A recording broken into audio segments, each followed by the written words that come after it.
Green's four കേരളയുടെ പുതിയൊരു വീഡിയോയിലേക്ക് സ്വാഗതം. നമ്മുടെ സംസ്ഥാനത്ത് റേഷൻ കാർഡ് ഉള്ളവരെല്ലാം നിർബന്ധമായും അറിഞ്ഞിരിക്കേണ്ട വളരെ പ്രധാനപ്പെട്ട അറിയിപ്പാണ് ഇന്ന് നിങ്ങളുമായി ഷെയർ ചെയ്യുന്നത്. ചാനൽ ആദ്യമായി കാണുന്നവർ സബ്സ്ക്രൈബ് ചെയ്യുവാനും വീഡിയോ ഇഷ്ടമായ ലൈക്ക് ചെയ്യുവാനും മറക്കാതിരിക്കുക. നമ്മുടെ സംസ്ഥാനത്ത് എല്ലാവർക്കും റേഷൻ കാർഡ് ഉണ്ട്. എന്നാൽ ഈ റേഷൻ കാർഡിന്റെ അർഹത സംബന്ധിച്ച് ഏറ്റവും പുതിയ അറിയിപ്പുകളാണ് സർക്കാർ ഇപ്പോൾ അറിയിച്ചിരിക്കുന്നത്.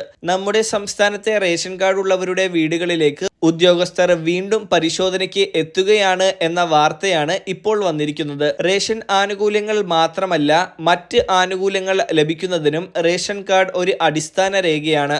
അതിനാൽ തന്നെ അർഹതയുള്ളവരെ മാത്രം മുൻഗണനാ വിഭാഗത്തിൽ ഉൾപ്പെടുത്തുവാനുള്ള നടപടിക്രമങ്ങളിലേക്ക് സർക്കാർ കടക്കുകയാണ്. അനർഹരായിട്ടുള്ളവർ മുൻഗണനാ വിഭാഗ റേഷൻ കാർഡുകളിൽ ഉൾപ്പെട്ടിട്ടുണ്ടെങ്കിൽ അവർ സ്വയം ഒഴിവാക്കുന്നതിന് വേണ്ടിയും അർഹരായിട്ടുള്ളവരെ സഹായിക്കുന്നതിന് വേണ്ടിയുമാണ് സർക്കാർ ഇപ്പോൾ ഇത് നടപ്പിലാക്കുന്നത്. അതായത് അനർഹരായിട്ടുള്ളവർ മുൻഗണനാ റേഷൻ കാർഡുകൾ ഇപ്പോഴും കൈവശം വെച്ചിട്ടുണ്ട്. അതിനാൽ അർഹതയുള്ളവർക്ക് മുൻഗണനാ വിഭാഗ കാർഡുകളിൽ ഉൾപ്പെടുന്നതിന് അത് തടസ്സങ്ങൾ സൃഷ്ടിക്കുന്നുണ്ട്. അതിനാൽ തന്നെ മുൻഗണനാ കാർഡുകളായ മഞ്ഞ പിങ്ക് കാർഡുകളും APL വിഭാഗത്തിലെ നീല കാർഡും അനർഹമായി കൈവശം വെച്ചിരിക്കുന്നവർ മുൻഗണനേതര വിഭാഗമായ നീല കാർഡിലേക്ക് സ്വമേധയാ മാറുന്നതിനുള്ള അവസരമാണ് ഇപ്പോൾ സർക്കാർ നൽകുന്നത്. സർക്കാരിന്റെ പരിശോധനയിൽ അനർഹരായിട്ടും മുൻഗണനാ കാർഡുകൾ കൈവശം വെച്ചിരിക്കുന്നവർ പിടിക്കപ്പെട്ടാൽ അവർ ഇതുവരെ വാങ്ങിയ റേഷൻ വിഹിതത്തിന്റെ വിപണി വില പിഴയായി ചുമത്തുകയും ആനുകൂല്യങ്ങൾ ഒന്നും തന്നെ ലഭിക്കാത്ത വെള്ള റേഷൻ കാർഡിലേക്ക് അവർ മാറ്റപ്പെടുകയും ചെയ്യും.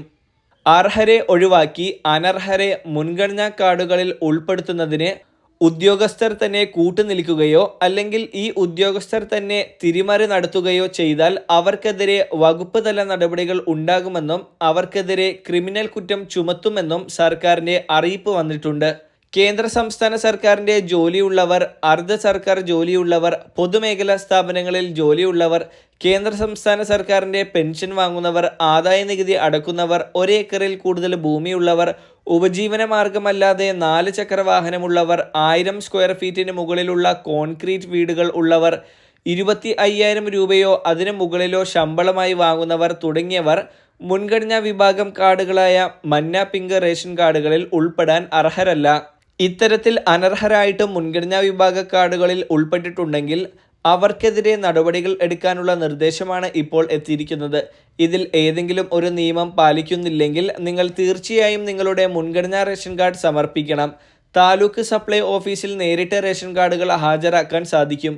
അതിനുശേഷം ആനുകൂല്യങ്ങൾ ഒന്നും തന്നെ ലഭിക്കാത്ത വെള്ള റേഷൻ കാർഡിലേക്ക് നിങ്ങൾ മാറ്റപ്പെടും. APL വിഭാഗത്തിലെ നീല റേഷൻ കാർഡുകളും വെള്ള റേഷൻ കാർഡിലേക്ക് മാറ്റണമെങ്കിൽ അവർക്കും ഇതേ രീതിയിൽ തന്നെ സ്വീകരിക്കാവുന്നതാണ്.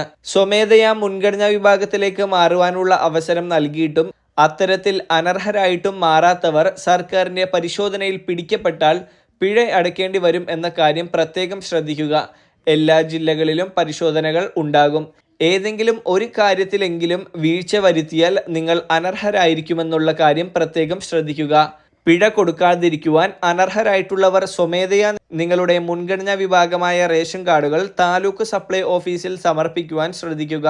ഉദ്യോഗസ്ഥർ വീട്ടിലെത്തിയുള്ള പരിശോധനയ്ക്ക് മുമ്പ് തന്നെ ഇത് ചെയ്യുവാൻ എല്ലാവരും ശ്രമിക്കുക.